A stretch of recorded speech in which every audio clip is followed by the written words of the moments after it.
Olá, tudo bem com vocês? E vamos para a nossa terceira aula, ou seja, a unidade 1 do módulo 2, né, da nossa disciplina de Sistema Jurídico de Privacidade e Informação. Como vocês sabem, eu sou a professora Heloísa Helena de Almeida, Portugal, e vamos estudar o marco legal da privacidade e proteção de dados, né? O que nós temos no nível constitucional e as leis infraconstitucionais, as leis setoriais que vêm trabalhar com a proteção da privacidade. Nas aulas anteriores, nós vimos o que é a privacidade e como ela é importante na nossa vida de maneira geral, não só o aspecto jurídico. E nós vimos essa evolução da privacidade ao longo do tempo, tá? Então, hoje nós vamos ver como essa privacidade está eh, tutelada, está organizada na nossa legislação e na Constituição. E vamos olhar o artigo 5º dessa Constituição, né? O artigo 5º que faz referência aos direitos fundamentais. Então, como nós já falamos nas aulas anteriores, a privacidade, ela é um direito fundamental, ela faz parte de todos os direitos, né, humanos fundamentais na nossa Constituição. E o artigo 10 e o artigo 12, eles trazem os três pilares da proteção à privacidade, que é a inviolabilidade da vida privada, a proteção à intimidade, a proteção à honra e à imagem. Quanto à vida privada, a nossa Constituição, ela protege todos os aspectos da vida privada, incluindo informações pessoais, relações familiares e as nossas atividades cotidianas. Então, vamos pensar a seguinte hipótese: nós fizemos um jantar em família em casa e tiramos fotos e colocamos nas nossas redes sociais. O que nós fizemos? Nós publicizamos a nossa vida privada, as nossas relações. Por quê? Isso é importante saber. Porque a nossa vida privada, ela só pode ser divulgada, ela só pode ser mostrada para a população de maneira geral se nós autorizarmos, se tiver o expresso consentimento.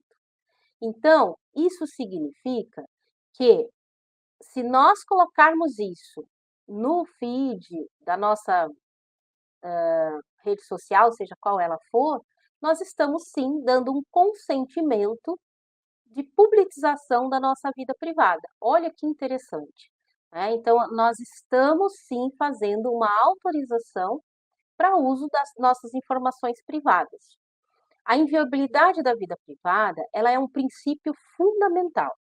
Assegura a proteção da intimidade, da vida privada, da honra e imagem. Então, ela abarca os outros dois fundamentos que nós colocamos aqui nesse slide, né? Ele está no artigo 10 e está escrito exatamente assim: são invioláveis a intimidade, a vida privada, a honra e a imagem das pessoas, assegurado o direito à indenização pelo dano material ou moral decorrente da sua violação. E aí é importante a gente ressaltar alguns aspectos, né? O que é a intimidade e o que é a privacidade. Intimidade é o direito de uma pessoa manter certas informações e aspectos das suas vidas afastado do conhecimento público de terceiro, ok? Incluindo relações afetivas, familiares, aspectos pessoais. Vamos fazer uma provocação a vocês. Se eu sou uma mulher trans, isso é uma intimidade ou eu sou obrigada a revelar que eu sou uma mulher trans? O que vocês acham? Pensem um pouquinho sobre isso, eu já volto nessa resposta. E o que é privacidade? Envolve a proteção contra a exposição indevida e o controle sobre como e quando essas informações são compartilhadas e divulgadas. Então, voltamos na nossa primeira pergunta. Se eu coloco no meu feed o jantar que eu tive em família, se tornou público? Sim, se tornou público, né? Então, as pessoas Eu estou dando consentimento para que essa imagem circule, desde que essa imagem não seja usada para fins comerciais, nem me provoquem danos, né. Como como nós dissemos no final do artigo, cabendo a indenização pelo dano material ou moral decorrente dessa violação. Então, se nesse jantar de família, vamos imaginar como isso é um fato, aconteceu, certo, gente? E, teve algumas pessoas que foram para a piscina da própria casa e nisso tinha a filha do casal com as suas primas, nadando na piscina e daí tiraram uma foto fora da piscina, as 3 abraçadas, usando roupa de banho, um biquíni. Essa foto foi publicada, né, eu sou antiga, eu sou foi publicada no antigo Facebook, né, antigo porque hoje, pouco se usa, né, nesse sentido. Mas ela foi publicada no Facebook, a foto com as 3 moças, muito bonitas. Uma agência de encontros online, vamos colocar assim esse encontro entre aspas, né, uma agência de prostituição online utilizou essa foto, né, como capa do seu site, fazendo a chamada que ali se encontravam, né, garotas, enfim, para, a conversa online. Vejam o que aconteceu com essas gurias, né. Depois de um tempo, um amigo da família viu isso e reportou aos pais que as meninas estavam se prostituindo em site de prostituição. Isso gerou um problema muito sério na família. Os pais repreenderam, né, os pais respectivos repreenderam as gurias, enfim, tiveram uma série de, dificuldades dentro da família. E isso, sim, é um dano moral decorrente da violação de privacidade, decorrente do desvio de finalidade do que aquela foto foi consentida. Mais na frente, nós vamos ver especificamente sobre o consentimento na nossa aula sobre a LGPD, e aí é importante essa palavra que eu acabei de falar, a finalidade, né? Para que a foto foi utilizada, para que ela foi publicada, né? Então, a partir do momento que eu torno público uma imagem minha, uma imagem íntima ou privada, né, em uma linha do tempo pública de qualquer mídia social, eu estou publicizando essa essa situação, essa foto, essa imagem.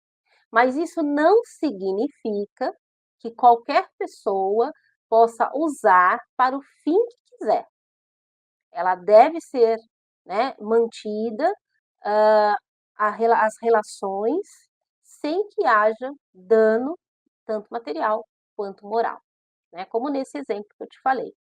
E voltando na pergunta, né, eh, que eu fiz a vocês sobre a mulher trans, se eu fosse uma mulher trans, eu sou obrigada a falar, né, isso é uma intimidade. A partir do momento, né, que eu fiz a transição, eu sou mulher, ponto, né. Eu só sou obrigada a falar em questões de saúde, em situações íntimas, né. Tem um outro caso interessante para trazer a vocês, sobre anulação e indenização de um matrimônio com mulher trans, né.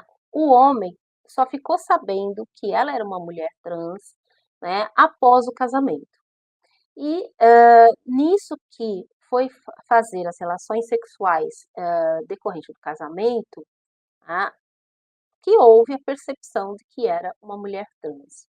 E, esse homem pediu anulação e indenização. Em primeiro momento, ele perdeu, né, alegando que era uma mulher e ele se relacionou com ela, enfim. E ele recorreu dizendo que, além de ter sido enganado, né, ela estava frustrando o direito matrimonial dele da prole, né, de ter filhos. E nessa segunda instância, olha que interessante, ele ganhou sobre esse argumento. Então, existem muitas nuances que nós temos que prestar atenção no que é intimidade e privacidade. né. Nessa situação, do relacionamento com pessoas trans, é muito delicado, né, mas existe a necessidade dentro do relacionamento, na afetividade, na intimidade do casal, de sim revelar situações que venham interferir diretamente na relação entre pessoas, certo? Mas a divulgação dessa informação ao público, né, isso faz parte do consentimento, do direito da privacidade e da intimidade. Quando nós falamos de honra e imagem, né, nós temos que fazer uma diferenciação. A honra, ela relaciona-se com o valor que a sociedade atribui ao indivíduo, né?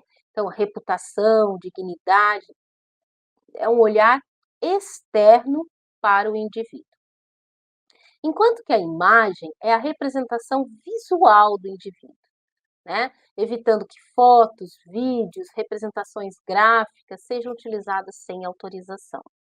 E aí a gente entra em algumas questões interessantes, né. O Brasil é o rei dos memes.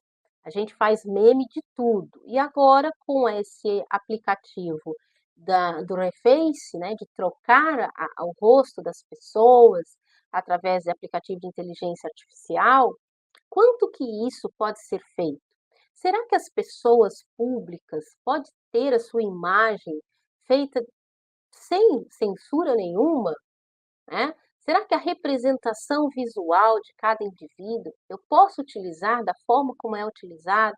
O rosto do presidente Lula, por exemplo, em memes com ele dançando, enfim, quanto que isso é possível?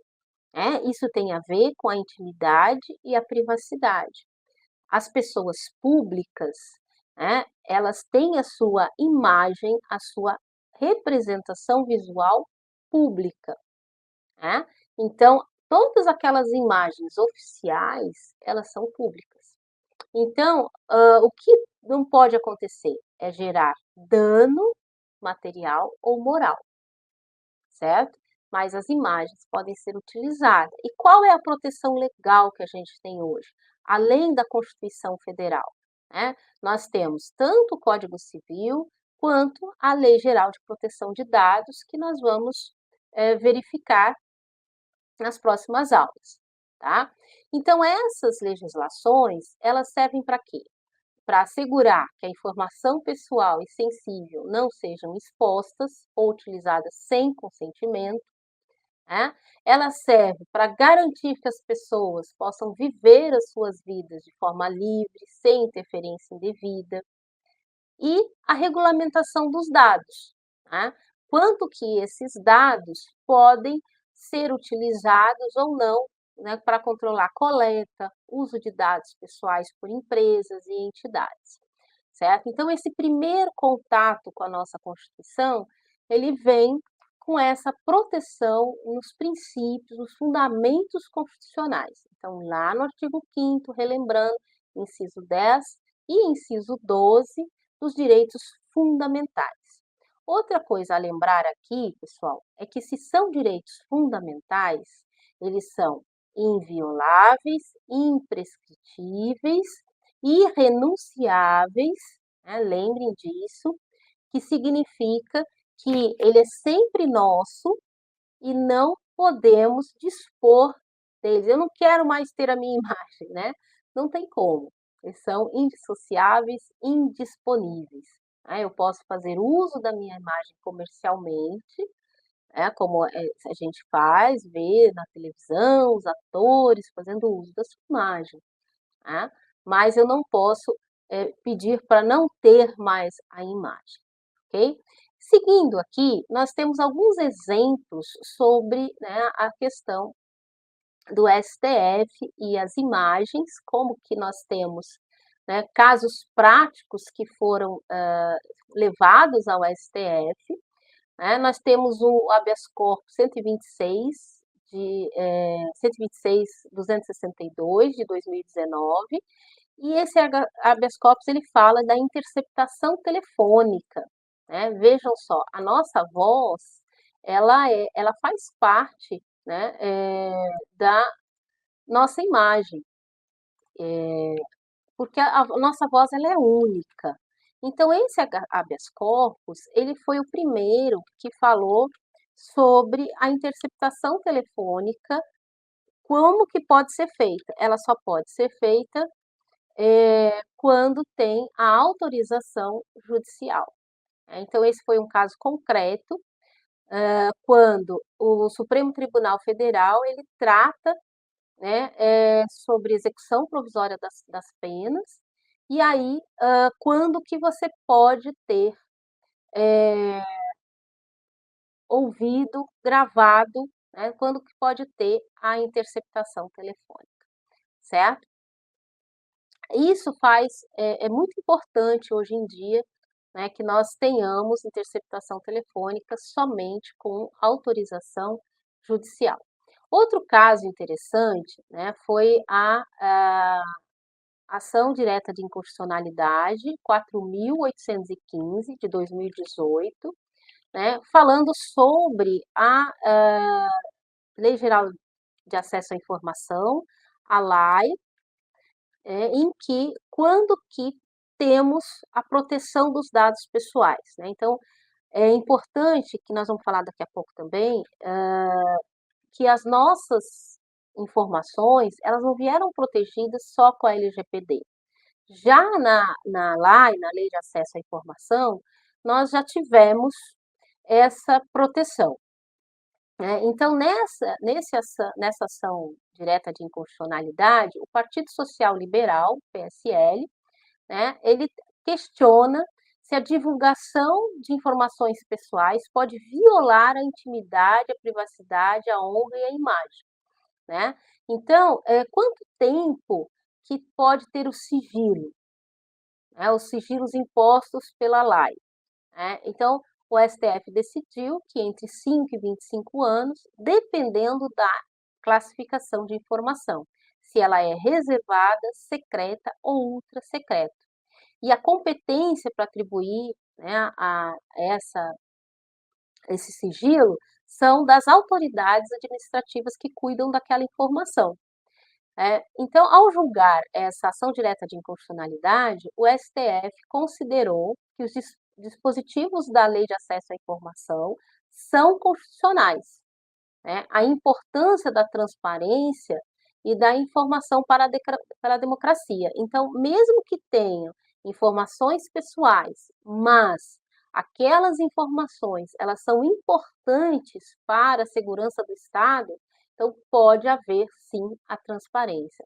Então, é direito do cidadão ao acesso à informação pública, né? E daí depois disso nós temos o portal da transparência, que tem muitos dados de servidores públicos, certo? Por quê? Porque a transparência é um princípio fundamental da administração pública, né? E a Lei de Acesso à Informação, ela visa concretizar esse princípio, certo? Então, em que pese o PSL ter pedido para retirar as informações da transparência, ela foi confirmada que mesmo tendo dados pessoais, né, é importante a transparência quando se trata de servidor público. Então, os impactos dessa decisão quais foram? Ela fortaleceu a aplicação da lei e promoveu maior transparência na administração pública. Além disso, né, a constitucionalidade desses dispositivos da lei trouxe segurança jurídica e foi o berço, né, um dos berços para que hoje a gente tem a Lei Geral de Proteção de Dados, certo? E em 2017 nós tivemos, né, o uso de imagens, e a necessidade de redes sociais e a necessidade de informação pelo seu titular, né, que também veio isso que a gente está falando, quanto que nós temos essa autorização a partir do momento que a gente publica, ou se tem que ter uma, autorização expressa. Sempre que vocês aderirem a uma rede social, é muito importante vocês lerem, né. Nós temos o costume de só apertar aceito, não ler, nós temos que ler o que nós estamos autorizando, né. Então, esse caso ele envolveu a utilização de imagens de uma pessoa em redes sociais sem o seu consentimento, né. A pessoa alega que ela não deu e que essa imagem causou danos à honra e à sua privacidade, né. Então, o STF decidiu que o uso de imagens de pessoas sem a devida autorização viola os direitos de personalidade. Certo? Então lembra do caso que eu falei das meninas para vocês? Então tem que ter a autorização nas redes sociais. Autorização expressa do titular da imagem, certo? Então existe, essa autorização quando nós, colocamos ali o aceite na gravação, né, ou na publicação. Se a gente coloca na rede pública, no feed público, nós estamos autorizando, mas para o uso dessa imagem tem que ter a autorização expressa, como disse em 2017 o STF, ok? E agora vamos olhar mais especificamente para a Lei de Acesso à Informação, que é a primeira base da proteção da privacidade, né? Tirando a Constituição, que vem com os princípios fundamentais, aí nós temos a Lei de Acesso à Informação. O que que traz a lei para nós, né? O que que nós temos que ter principalmente? Primeiro, seu objetivo. Ela é uma lei que visa a informação pública, tá?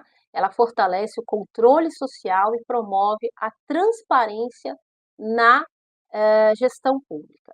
A lei de acesso à informação, além disso, ela traz, né, foi ela que cria o portal da transparência e traz né, esse impacto de que toda informação das pessoas públicas, elas devem ser expostas, transparente, né. Então, quais são essas informações? Tudo que tiver relacionado à função pública, inclusive, né, a questão dos honorários, dos pagamentos, né. Então, quanto que cada pessoa, cada servidor público recebe, está no portal da transparência, tá? Para que qualquer pessoa, qualquer cidadão possa fazer o controle e né, como está feita a atuação governamental. Então, se você é servidor público, os seus dados estão no portal da transparência, né? Tudo relacionado aos seus dados. Ela tem, reforçando, o objetivo de garantir a transparência da administração pública. Então, a lei de acesso à informação, ela é para todos? Não, ela é para a administração pública e seus servidores, tá? Ela se aplica ao executivo, ao legislativo e ao judiciário, em todos os seus níveis, federal, estadual e municipal, ok?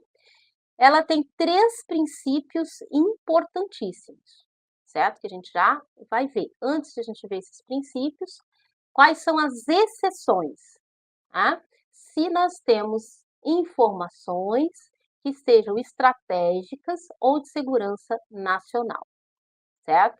Então, esses são as 3 exceções para a aplicação e exclusivamente para funcionários públicos, certo? Quais são esses princípios?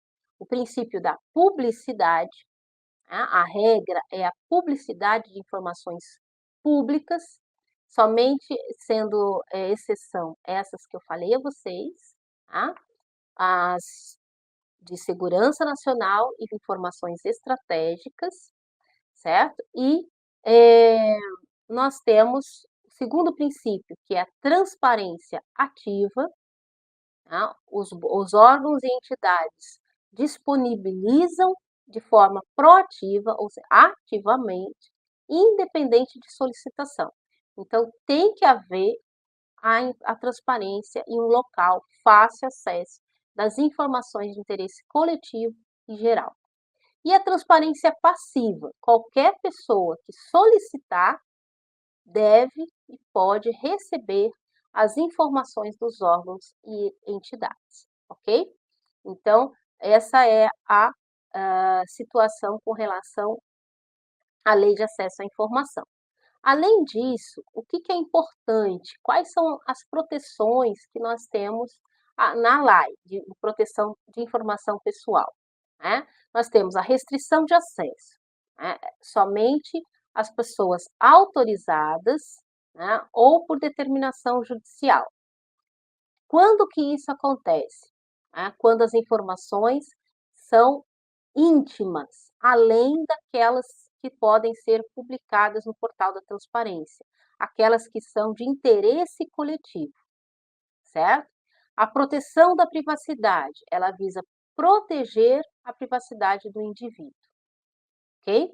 E essa restrição, ela pode sofrer alguma alteração em razão de restrição legal ou não. Por exemplo, situações envolvendo processos judiciais. Existem processos que seguem em segredo de justiça, né? Então também se aplica a lei, tá? Quais são as situações de exceções, né? Como a gente falou anteriormente. Quando são informações classificadas, né? Informações sobre segurança nacional, defesa política, né? Situações de inteligência protegida por lei. Então, existe alguma investigação sendo conduzida que requer sigilo, né, então elas são classificadas, né, como sigilosas ou restritas, aí há necessidade dessa restrição. O sigilo profissional, então, dados médicos, bancários, de advogados, eles são reservados à confidencialidade da relação. Então, mesmo que nós sejamos funcionários públicos, as minhas informações de médicas, né, as minhas informações médicas, as minhas informações íntimas e as minhas relações com advogados, eu não tenho que publicizar, certo? E aquelas com relação a situações financeiras pessoais e familiares, né, também são privadas. O funcionário público não tem por que, né, publicizar essas informações. Não é porque eu sou servidor público que eu devo, entre aspas, escancarar a minha vida, né? Eu tenho as informações que têm interesse público divulgadas, ok? Aí nós olhamos uma outra legislação que veio, né, na sequência, que é o Marco Civil da Internet. Ele traz 3 pontos muito importantes, que é a neutralidade da rede, o direito à intimidade e a proteção de dados. O Marco Civil da Internet tem alguns autores que dizem que ele é só uma gama de princípios, que ele não tem uma aplicabilidade efetiva, né, em razão da ausência de sanções, né, em razão da falta de previsão legal do que acontece se você violar, né. Essa crítica, em que pese, né, ser muitos autores, conceituados que fazem essa crítica, ela não procede. Em que sentido? Ah, o Marco Civil da Internet, ele vem num momento histórico muito importante para o Brasil. Ele vem identificar, né, os 3 princípios com relação à privacidade. Primeiro, a questão da liberdade de expressão, né. Todos temos liberdade de expressão, comunicação e manifestação na internet, desde que não provoque danos, desde que não tenha, né, dano moral ou violação, inclusive dano material ou violação à privacidade alheia, né. E por isso que ele assegura a privacidade dos usuários e dos dados pessoais, tá. O princípio da neutralidade da rede, ele estipula que todos os dados devem ser tratados de forma igualitária, sem discriminação ou cobrança diferenciada por tipo de conteúdo, origem, destino ou serviço, né. Eu não posso ter uma cobrança diferenciada conforme a natureza da informação. É uma propaganda sobre um carro de luxo ou é uma propaganda sobre uma bicicleta, né, ele tem que ser tratado igualitariamente, certo? E, o Marco Civil da Internet também, ele incentiva o desenvolvimento tecnológico e a inovação no ambiente digital, certo?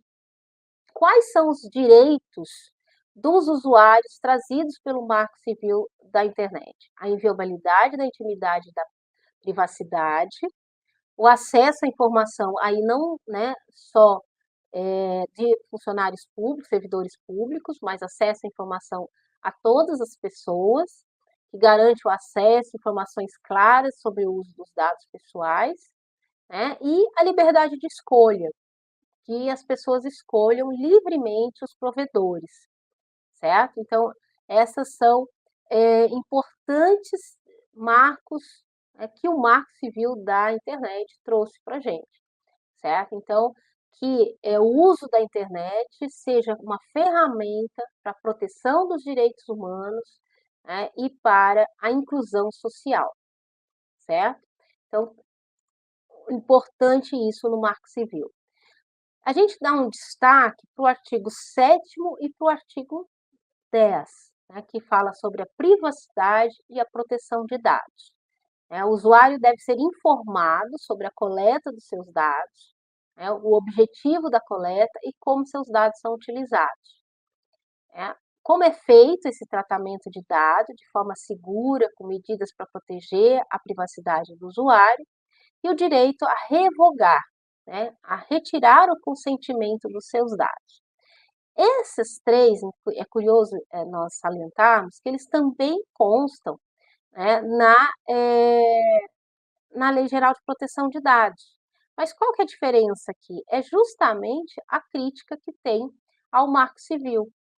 Qual era a sanção se eu não informasse a coleta de dados? Qual é a sanção se não tiver um tratamento lícito? Então, essa parte em que a LGPD ela traz inclusive uma agência nacional, uma entidade que vai aplicar essas sanções, que tem uma fiscalização mais clara, o Marco Civil da Internet ele não tem. Então, é essa a crítica. E aí ele traz no Marco Civil, né, a responsabilidade dos provedores. Isso deve acontecer de forma que a pessoa prove que houve, né, a violação dos seus direitos. Então, a segurança das plataformas, protegendo os dados dos usuários, contra acesso não autorizado, ataque cibernético, prevenção de abusos, devem ter mecanismo de combater, né, proteção de conteúdo ilegal e violação de direitos autorais, e também medidas para proteger os dados e as informações pessoais. Então, vocês notem que o Marco Civil da Internet, ele tem a base do que hoje a gente, né, tem na LGPD. Isso é muito importante, né, que haja essa importância, essa responsabilização. Só que nós não temos toda a regulamentação com as sanções que tem na LGPD, ok?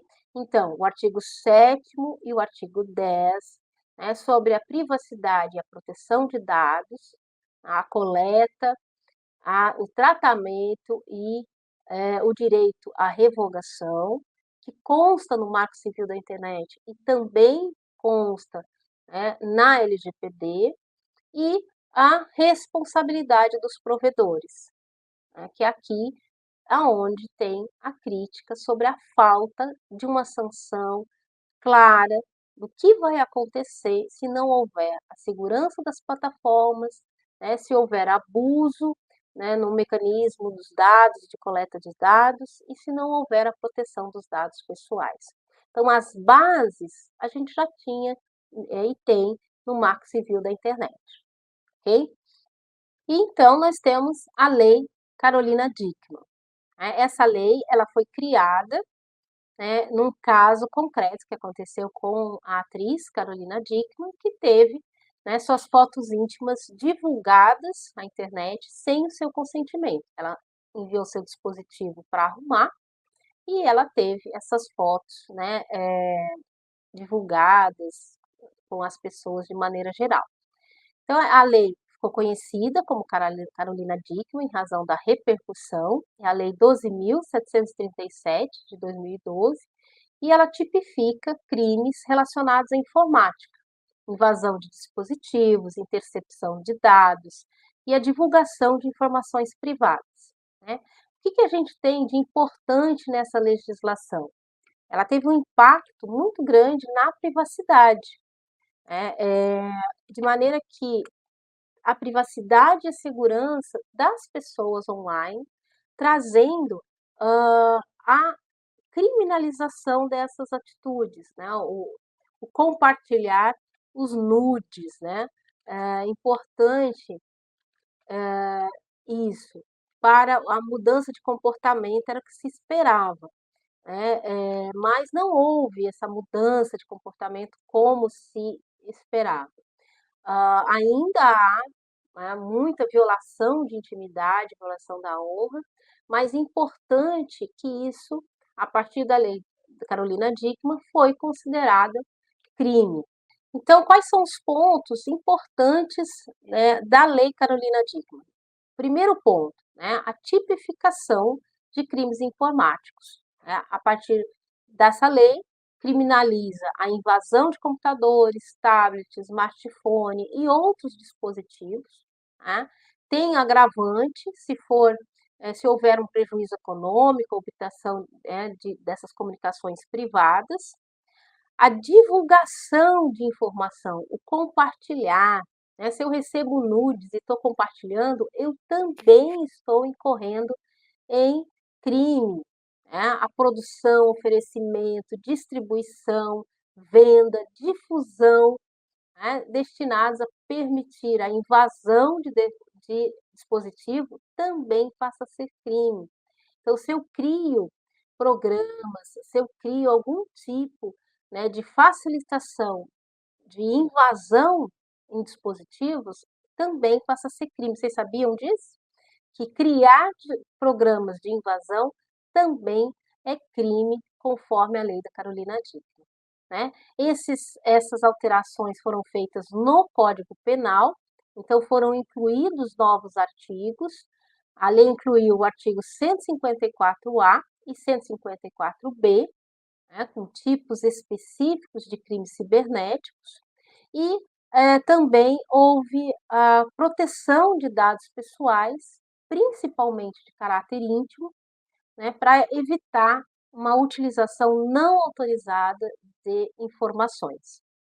A lei Carolina Dickmann teve um marco muito importante no ambiente digital, ela foi muito divulgada e comentada na época, né, e aumentou com isso a conscientização sobre a importância da segurança digital, criando um ambiente muito propício para a Lei Geral de Proteção de Dados, né, criando um movimento importante sobre a proteção de dados pessoais, sobre a privacidade, segurança digital, né, então ela cria mecanismos legais para combater a criminalidade cibernética, certo?